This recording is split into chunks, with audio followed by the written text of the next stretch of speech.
Hello বন্ধুরা, গ্রামের রান্না পিয়ালির সঙ্গে সকলকে স্বাগত জানাচ্ছি। আজকে একটু অন্যরকমভাবে কাঁচকলা আলু দিয়ে একটা তরকারি করবো। মুখরোচক রেসিপি, খেতে কিন্তু দুর্দান্ত হয়েছিল।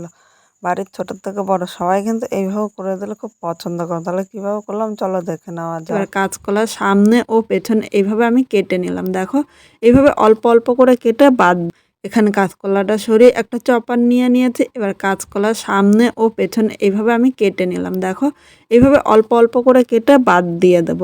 এবার একটা গেটার নিয়েছি, এই গেটার দিয়ে আমি কাঁচকলার ছোকাগুলো হালকা ছুলে নেব। খুব বেশি ডিপ করে কিন্তু ছুলব না। দেখো এইভাবে গেটারটা দিয়ে ছুলে নিতে হবে।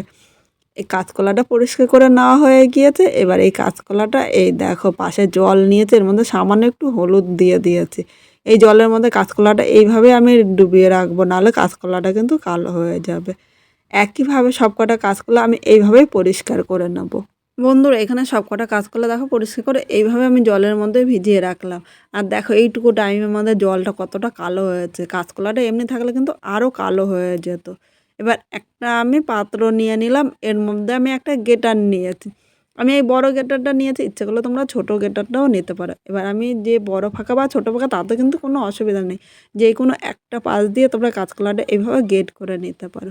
এইভাবে কাঁচকলাটা আমি গেট করে নেবো। আর তোমরা যদি ইচ্ছে করে বটি দিয়ে কাটবে তাহলে একদম মিহি করে যতটা পারবে ছোট করে কাটবে, কারণ এটা যতটা মিহি হবে ততটাই কিন্তু খেতে টেস্টি হবে।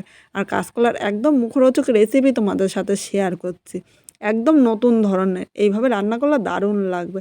দেখো এইভাবেই আমি গেট করে নিচ্ছি। একইভাবে সবকটা কাঁচকলা আমি গেট করে নেব। এখানে কথা বলতে বলতে সবকটা কাঁচকলা গেট করা হয়ে গিয়েছে। এবার এই থালাটা সরিয়ে আমি একটা পাত্রের মধ্যে জল নিয়ে নিলাম। এবার এর মধ্যে সামান্য একটু হলুদ নিয়ে নিলাম। হলুদটা জলের সাথে ভালো করে নেড়ে চেড়ে মিশিয়ে নিয়েছি।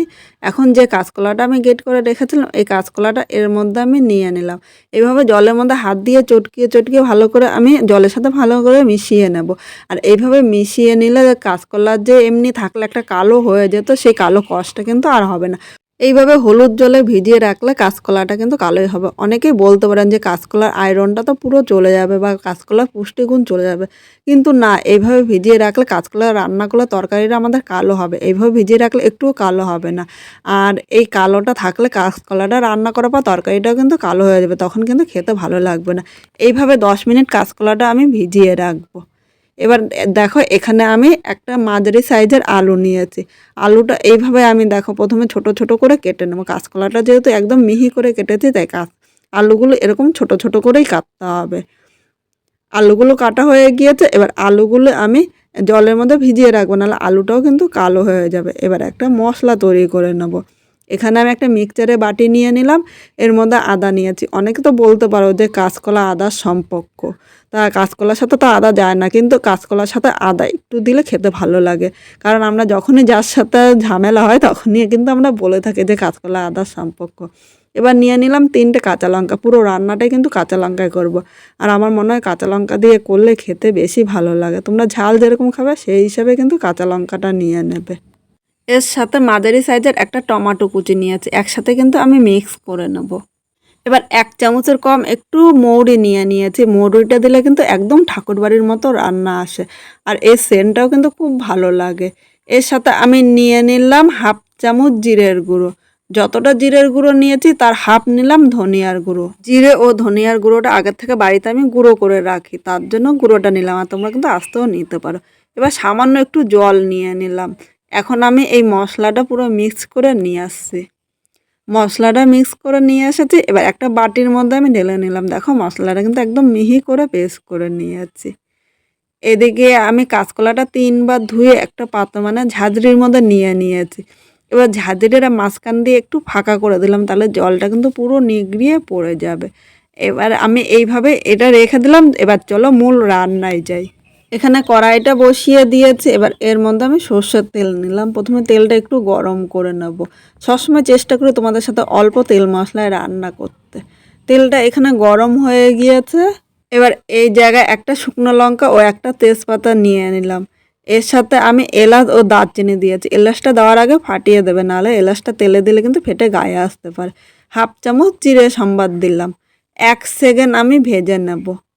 দেখো 1 সেকেন্ড ভাজা হয়ে গিয়েছে। এবার এখানে যে আলুগুলো কেটে রেখেছিলাম, আলুগুলো পরিষ্কার জল দিয়ে ধুয়ে আমি নিয়ে এসেছি, আলুগুলো এর মধ্যে নিয়ে নিলাম। এই আলুর মধ্যে সামান্য একটু লবণ নিয়ে নিলাম। এখন আলুটা লবণের সাথে নেড়েচেড়ে মিশিয়ে 2 থেকে 3 মিনিট আমি রান্না করে নেব। এই সময় উনানে আগুনটা কিন্তু মিডিয়াম দেবো, মিডিয়াম আগুনে আলুটা হালকা লাল করে ভেজে নেব। এখন কিন্তু আলুর মধ্যে আমি হলুদ দেবো না। 2 মিনিট ভেজে নিয়েছি। এবার এর মধ্যে অল্প হলুদ দিলাম, কারণ হলুদটা না দিলে আলুর কালারটা আসবে না। কিন্তু হলুদটা নেড়েচেড়ে মিশিয়ে আরও 1 থেকে 2 মিনিট ভেজে নেব, তাহলে আলু একদম কিন্তু হালকা কালার চলে আসবে। আলুটা হালকা লাল করে ভেজে নিয়েছি। এবার এখানে যে আমি কাঁচকলাগুলো গ্রেট করে রেখেছিলাম, এর মধ্যে কাঁচকলাগুলো নিয়ে নিলাম। এবার এখানে স্বাদ অনুযায়ী লবণ দিলাম। লবণটা কাঁচকলা ও আলুর সাথে নেড়েচেড়ে মিশিয়ে 1 থেকে 2 মিনিট আমি ভেজে নেব। মানে কাঁচকলার গায়ে হালকা জল ভাব রয়েছে, সেই জল ভাবটা কিন্তু টানিয়ে নিতে হবে। 2 মিনিট কাঁচকলাটা ভেজে নিয়েছি। এবার এক জায়গায় আমি হাফ চামচ হলুদ দিয়ে দিলাম, কারণ হলুদটা না দিলে কাঁচকলা আলুর কালারটা কিন্তু সেরকম আসবে না। হলুদটা নেড়েচেড়ে মিশিয়ে আরও কাঁচকলা 2 থেকে 3 মিনিট মিডিয়াম আগুনে ভেজে নেব। আজকে কাঁচকলার রান্নাটা কিন্তু দুর্দান্ত হতে চলেছে, পুরো ভিডিওটা দেখো। আর একবার করলে বাড়ির সবাই কিন্তু খুব পছন্দ করবে। এখানে কাঁচকলাটা ভাজা হয়ে গিয়েছে। এবার যে মশলাটা আমি রেডি করে রেখেছিলাম, মশলাটা এর মধ্যে আমি নিয়ে নিলাম। বাটির গায়ে অল্প মশলা লেগে আছে, তাই বাটিটা ধুয়ে সামান্য জল দিলাম, খুব বেশি কিন্তু জল দেবো না। এখন এর সাথে নেড়েচেড়ে মিশিয়ে আরও 2 থেকে 3 মিনিট কষিয়ে নিতে হবে। মানে যতক্ষণ না মশলার গায়ে থেকে কাঁচা গন্ধ চলে যাচ্ছে, ততক্ষণই কিন্তু মশলাটা ভালো করে কষাতে হবে। মশলাটা কষানো হয়ে গিয়েছে। এবার এখানে অল্প আমি উষ্ণ গরম জল দিয়ে দিলাম। অবশ্য চেষ্টা করো তোমরা উষ্ণ গরম জল দিতে। উষ্ণ গরম জল দিলে আলু ও কাঁচকলাটা সেদ্ধ হয়ে যাবে তাড়াতাড়ি, আর খেতেও ভালো লাগবে। ঠান্ডা জল দিলে আলু কাঁচকলাটা কিন্তু একটু শক্ত থাকবে, তখন খেতে একদম ভালো লাগবে না। এখন আমি ঢাকা দেবো না, কারণ ঢাকা দিলে কিন্তু আলু কাঁচকলাটা সেদ্ধ হয়ে গিয়েছে, একদম গলে যাবে, তখন খেতে একদম ভালো লাগবে না। এইভাবে মিডিয়াম আগুনে আরও 2 মিনিট আমি রান্না করে নেব। 2 মিনিট রান্না করে নিয়েছি। এবার এর মধ্যে 1 চামচ মিষ্টি দিয়ে দিলাম। মানে একটু চিনি না দিলে এর স্বাদটা কিন্তু ব্যালেন্স হবে না।